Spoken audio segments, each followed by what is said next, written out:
Prečo by ste v kuchyni nemali používať plastové dosky na krajanie?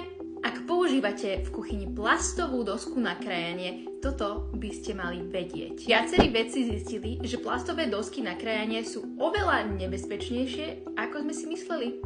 Aj keď sme si nič nemysleli. Počas krajania sa na nich robia mikroskopické ryhy, v ktorých sa hromadia všelijaké baktérie, napríklad salmonella alebo E. coli. A keďže plast je porezný, tieto baktérie tam môžu prežiť aj po umytí. Ale bohužiaľ toto není všetko o plastoch. Pri každom krajaní sa z plastovej dosky uvoľňujú mikroplasty, ktoré končia potom priamo v našom tele, čo nie je najlepšie. Ani najzdravšie. Podľa štúdií človek v priemere skonzumuje 5 gramov mikroplastov týždenne. Viete si to predstaviť? Je to ako veľkosť kreditnej karty.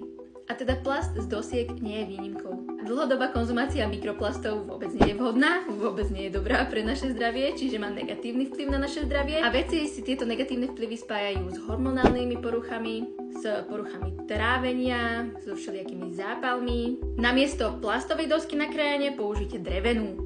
Má antibakteriálne vlastnosti, alebo potom môžete použiť aj bambusovú. Easy.